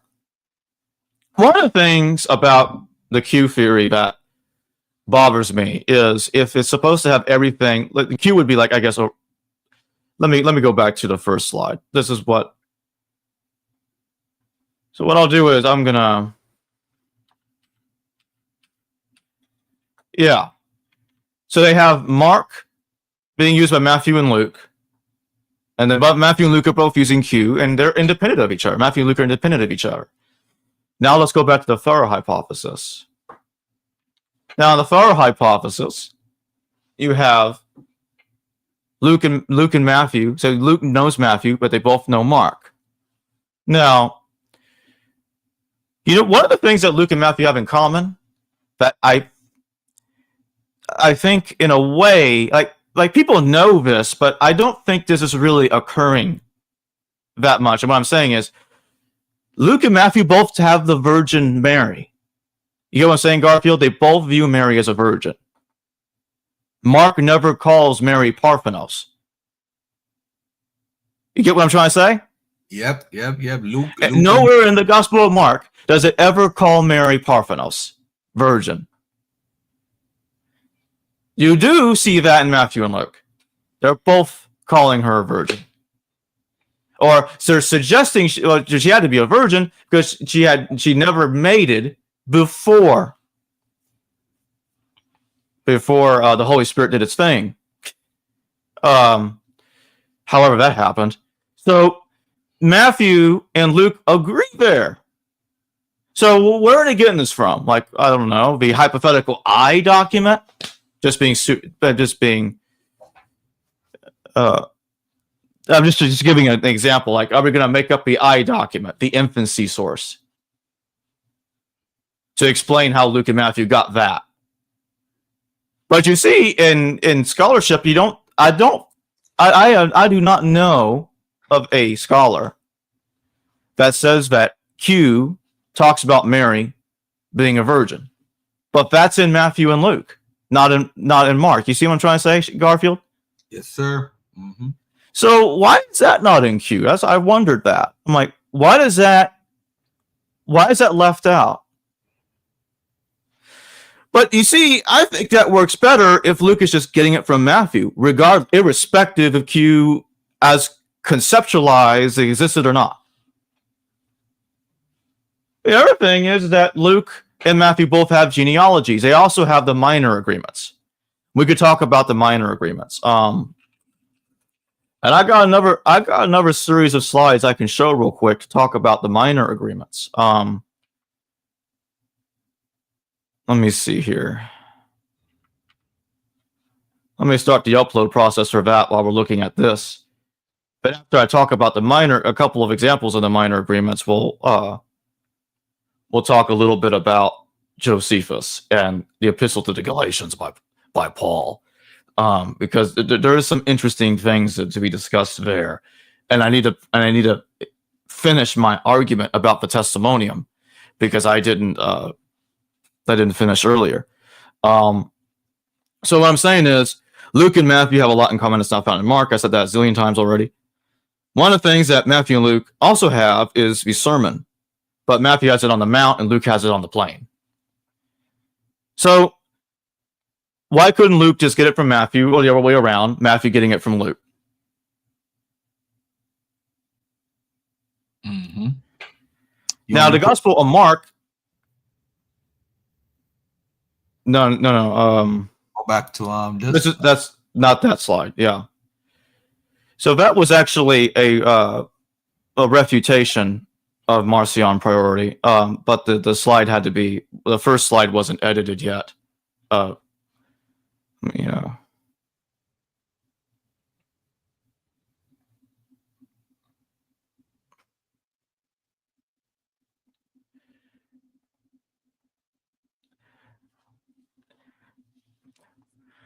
All right, so in the Gospel of Mark, Jesus is the son of Mary, and he's the son of God. You want me to put this one up? Yeah, not yet. Hold on. So my point is, it's not emphasizing specifically the point that she was a virgin. You don't really get this until you get to Matthew and Luke. Okay, pull up the other slide. All right. You know what? Notice how StreamYard is screwing that up right there on the far right. This is why sometimes I hate using StreamYard, uploading stuff to StreamYard, because it's actually putting some of the text. It's some of the text is going over the screen. I'm gonna have to share screens with that. Yeah. I hate it when that happens.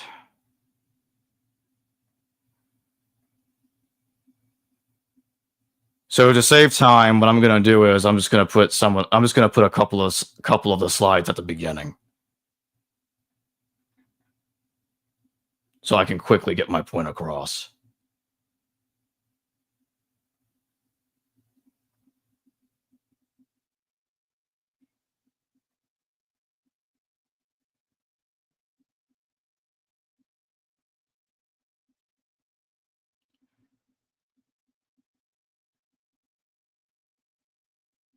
All right, cool. All right. One more. So I just got one more thing I'm going to put in here.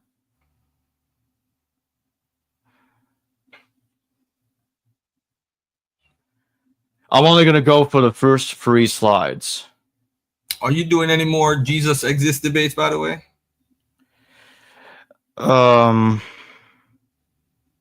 think I will. I'm taking a little break right now.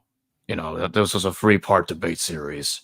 I'm going to go back to moderating debates for a little bit. I'm moderating a debate between David Palman and John K. Winford. Did Matthew come first, or did Mark come first? John's taking the Markan stance. Mark is first, and the other one's taking the Grisback theory, or the Owen theory, that Matthew came first, followed by Luke, and Mark is conflating both of them. Which, personally, I don't see how that works. But anyway, I'm going to be moderating the debate, and I'm supposed to be moderating that debate, so I'm not going to jump in there and say, and cheer on John after the debate, though I can do that. Oh, okay. All right, that makes sense. All right, let me share the screen. Here we go. I'm ready. On the far left, we have the Evangelion, cited by Epiphanius in his Penorian. You see that it says, prophecy, who is he that smote thee? I have it in italics. And you see this again, prophecy, and the guards took him and beat him. So this is in Mark. Notice how Matthew and Luke say, prophecy to us, Messiah who hit you, and the other one says, prophecy who hit you. So they both agree, Matthew and Luke both agree to say, who hit you. So that's just how they word it. And you pretty much see that in Marcion's gospel, which is abridging Luke. And this was an argument that I was making. This is what the first slide was about. Like, okay, we're going to address the position that Marcion's gospel came first, because I don't think that's true. The fact that Marcion's gospel both abridging Luke and has the minor agreements from Luke, shows that the Gospels are actually derivative of Mark, one way or the other, because they're actually changing the minor agreements in Mark. You see what I'm trying to say? Yeah. Well, let me correct myself. I didn't say that right. They're creating the minor agreements by rewording Mark. We see this again, and you see that E, M, T, and L, so that's E, Matthew, and Luke, or Evangelion, Matthew, and Luke. And they're using Easteron. And Easteron is in the Evangelion. And it's also in Matthew and Luke. And last of all, the woman died also. So they're just using a different Greek word in that sentence. And you see eschaton in Mark in that verse. So they're replacing the word with a word that has a similar meaning, basically a synonym, or basically to that effect. And this has to do with the word. This has to do with the word last. So that's basically what's going on. The last or the final. The last or the final. So it's a different word they're using for last. You get what I'm trying to say? I got so you. That's a minor agreement. So Matthew and Luke agree to use the same Greek word in this verse, and they're replacing the same Greek word that's in Mark with a different Greek word. And Matthew and Luke both agree to use that Greek word, and that Greek word is also in the Evangelion. That's my point. Let me see. All right, we'll go for the final slide for this. And then we're going to shift to the other PowerPoint. All right, so we're talking a little bit about Judas now. In the Gospel of Luke, there's no reference to Judas's death, but again, Luke talks about in Acts. Marcion ignores Acts. In Acts, it talks about Judas exploding. I don't have this on this diagram, but Judas explodes, and Luke wrote Acts. So Judas is exploding, and Matthew, Judas hangs himself, and Mark, Judas's death is not there. Mark never discusses how Judas died. Case in point, the agreements between Matthew and Luke that I was just talking about shows that one of them most likely knew the other. Because how did they come to agree on making the same changes against Mark if they're supposedly independent of one another? That's the argument. All right, that's it for those slides. Let's check out the uploaded slide. Do you see it? Which one? This one? Yeah, that's it. All right, so this is from Josephus. Well, let's take a look at the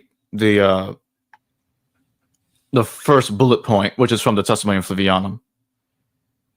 Yeah, and this is, I feel like there's some slight, and I mean slight debate, perhaps, about the exact wording of it, but this is a way that someone could read it. But O Christos otos in this manner, he was the Christ. I'm not sure if in this manner he was the Christ is a good way of putting it. You could say, but basically, another way of saying is, so basically, Ho Christos hotos in, he was the Christ. Now, the Greek word, if the Greek word estin were in there, which would mean is translated as is, or can be translated as is. If that had been there, and that would be in the present tense, yeah, okay. Because like I tried to tell you earlier, I am at the store, right? In the present tense, I'm there, right? No, I was at the store. I'm not there anymore. Now, someone might come to me and say, okay, even if they grant that, the Gospel of Matthew in chapter 1, it refers to Jesus as called Christ. Like what you see in the second bullet point. This is from the James passage. Jesu to legomino Christu. Jesus who was called Christ. Now, whatever argument you want to make, but the testimony was added later. I find it really difficult why somebody would add the James passage, Jesus, who was called Christ, because that's really where the controversy is. At least with those who believe that it should be removed from Josephus, because they think Josephus didn't write it. Now, I want to give a little warning. I am still learning Greek, and so my pronunciations may not be perfect, and I may get a couple of things wrong. Do not be surprised by this. But basically, it still seems to me that in the Testimonium, it's trying to refer to Jesus in the past tense, that he was the Christ, not is the Christ.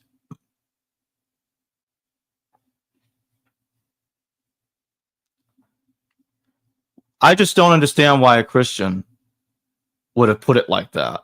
Never mind the fact, as James Charlesworth has kind of pointed out in the past himself, and why does Josephus say, and the Christians to this day have not yet gone extinct?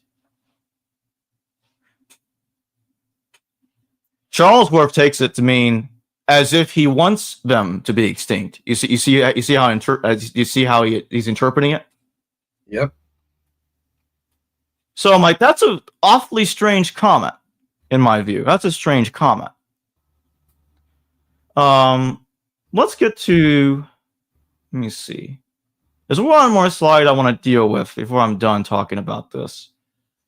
Actually, let's make that 2 more slides. We're going to go to slide 4 and slide 9, so I'm going to take us to slide 4. Yeah, so here is where the big problem is.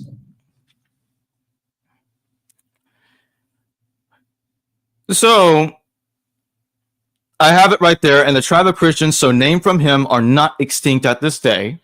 That's underlined right there. Then you have the brother of Jesus who was called Christ, whose name was James, Antiquities 29:1. Then you can look at Origen's commentary on Matthew. I got that highlighted and underlined. Do against James, the brother of Jesus who was called Christ. And the wonderful thing is that though he did not accept Jesus as Christ. All right. Notice how Origen's putting it, right? He did not accept Jesus as Christ. Let me ask you something, Garfield. Does that contradict the Testimonium if it's referring to Jesus as was the Christ in the past tense? Does it? No. It does not. It does not. So Origen is upset that Josephus did not believe that Jesus is the Christ. That's what it seems like to me. And notice how he's very pissed off at the James passage. He's not even talking about the Testimonium. Now, this was brought up during the debate. That Origen never talks about the Testimonium. This is true. He never does. And this is often used to say that the Testimonium was therefore inserted later. I think we should be very careful about making arguments like this, because we could use that we could use that argument for a great many things and assume that a lot of other things did not exist in the past until they were referenced at a certain point. You get what I'm trying to say?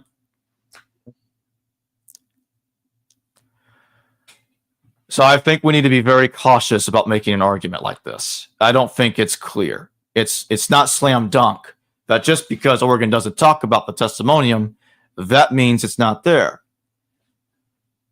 Furthermore, if the James passage is authentic, then it really wouldn't make sense unless there was the Testimonium, so that way Josephus could explain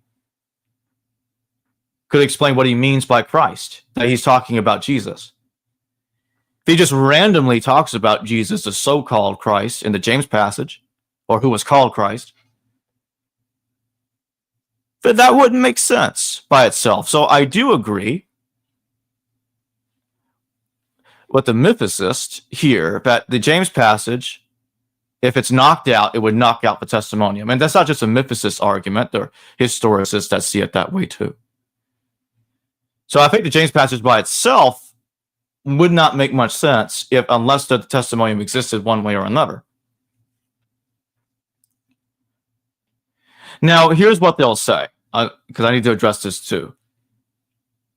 Origen says something that Josephus says that's not in Josephus. James was linked to the wrath of God that was brought upon Jerusalem. So let's just read this. He says,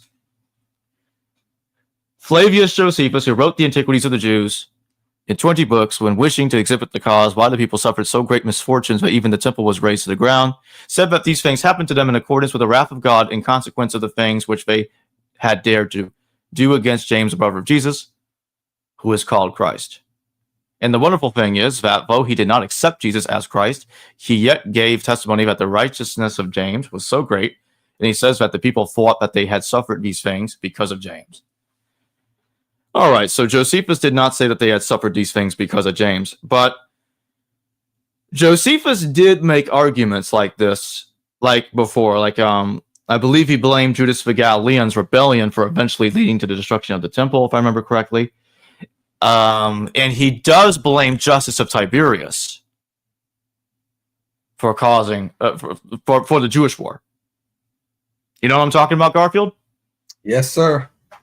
So Josephus did kind of make arguments like this about other people. So if Origen was misremembering Josephus, and I'll grant the Mythicist this, I do think he misremembered Josephus a little bit. Why couldn't he just misremember it from reading other parts of Josephus about other people? They're claiming that he's getting this from Hegesippus, but to my knowledge, Origen never mentions Hegesippus. I don't think we can be certain that he knew Hegesippus. Hegesippus does say, he does link the destruction of the destruction of the temple to James's death. He does. They're right about that. But the thing is that Josephus does blame other people for causing the destruction. Now, then they may come back and say to me, well, hold on, Jacob. You're misrepresenting the text because they're saying, and he says that the people thought that they had suffered these things because of James. Yes, I know that he's not saying that Josephus says that he personally thinks himself that they had suffered these things because of James. But nevertheless, Josephus does claim but the war was caused by Justus of Tiberius. So I think, despite what I said about Hegesippus not being explicitly mentioned by Origen probably knew about the idea of linking James to the destruction of the temple in one form or another, and that played a part in his misremembering of Josephus, especially since Josephus does blame the war on others. You see what I'm saying? Yep, you're on point. I'm listening. Oh, all right. So, granting that there was a confusion here, I grant this. Does that mean James, the brother of Jesus, was not mentioned by Josephus?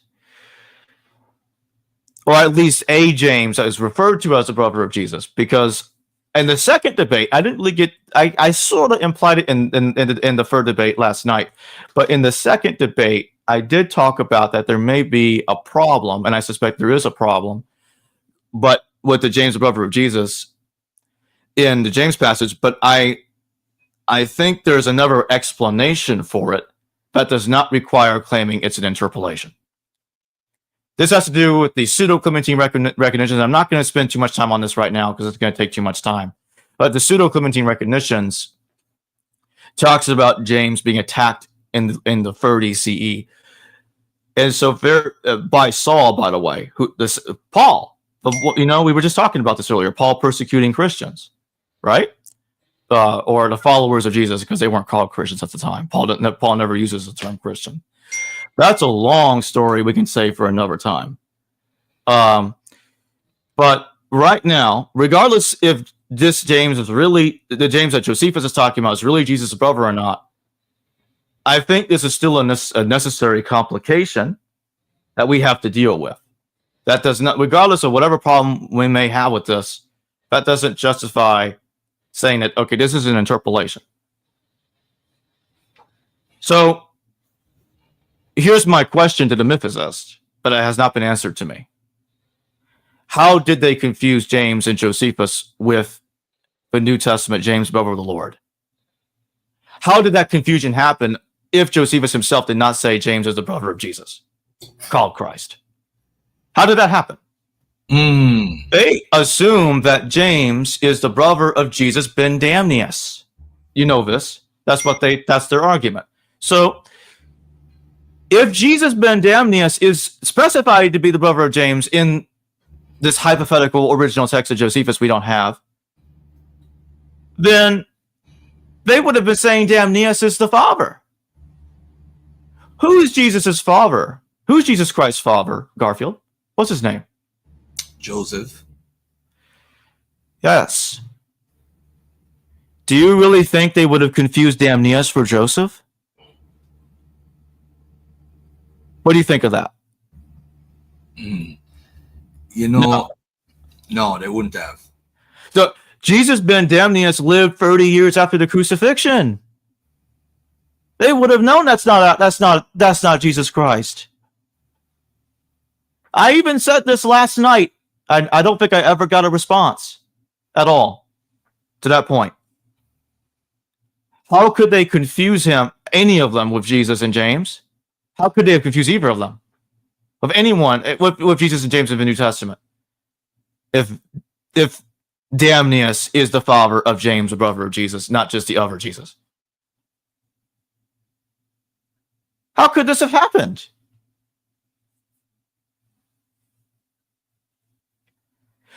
Oh, I'm not having this. Robin believes that there is a historical Jesus. That's a lie. Someone in the chat is saying that Robin thinks Jesus didn't exist.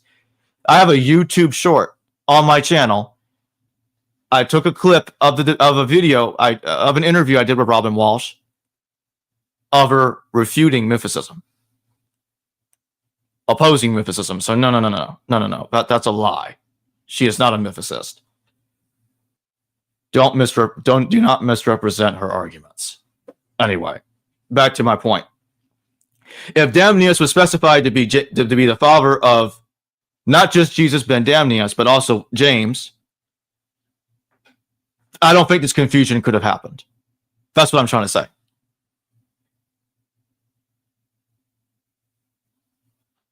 What do you think, Garfield?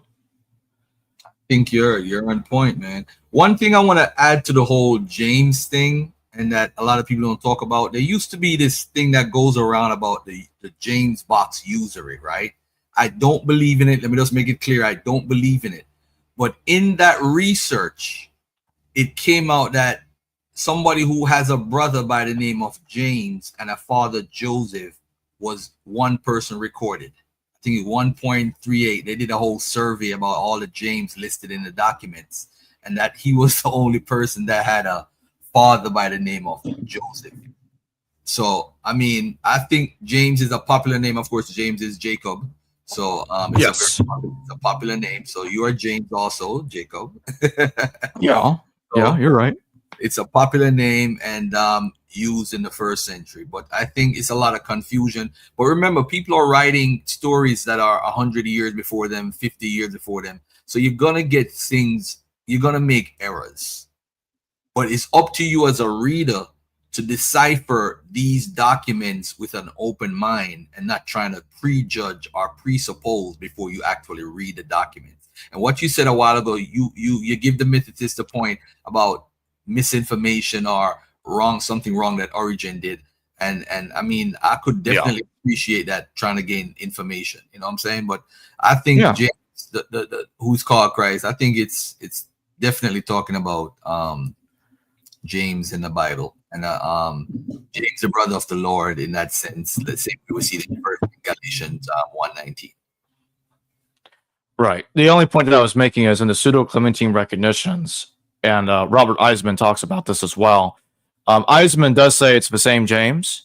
The issue is that what was going on in the pseudo-Commingene recognitions, because it does talk about James being attacked in the 30s. Because it says that James was attacked under the reign of Caiaphas and Gamaliel. And I also talked about last night that we actually have a text, a real example of a text, that talks about a different James called James the son of Theuda.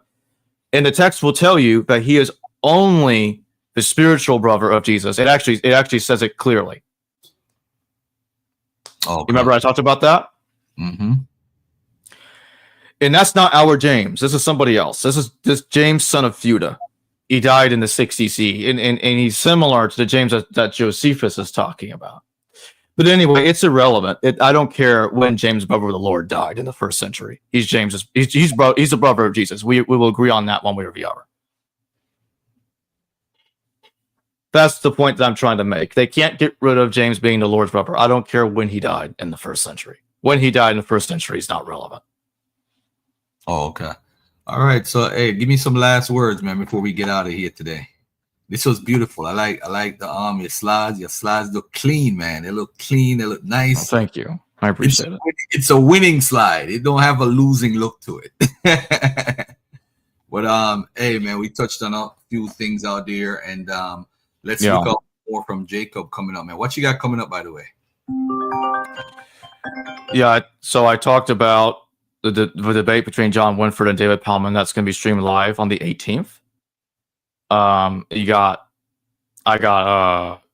Dr. Dan McClellan coming on, and on the 30th, talking about his new book, The Bible Says So. Okay. And I got David Fitzgerald coming on the February 25th to talk about playing God, the evolution of God and God and the gods of monotheism. But on top of that, and there's also going to be a lot of pre-recorded videos and other live streams that are coming up in the interim. I'm going to be putting up the interviews I did in San Diego. I did like 25 recordings when I was over there. So they're going to be coming up. I'm going to start releasing them this month, very shortly. And yeah, it's just basically, I think people will have a lot of fun watching those episodes, and they'll learn a lot. Okay. All right. And from my end, I got a couple of interviews coming up. Rebecca Wallenbark, rabbinical scholar. She deal with the Talmud and all that stuff. Nice. She wrote a book about the Talmud, how it was used by rabbinical scholars earlier. They didn't use the Old Testament like people think they did before, like the 10th century. I do have when did the Bible begin? By I forgot his name right now, but I have him coming on. I got a couple of other scholars coming on, but we should. Is that Jacob Wright? That sounds familiar to me. Jacob Wright, right. Yeah, exactly. I've had him on before. Yeah, great book. Yeah. All right. By the way, before we close, this is Mark Goodacre's book, The Case Against Q. So I highly recommend that if you want to learn about the fire hypothesis.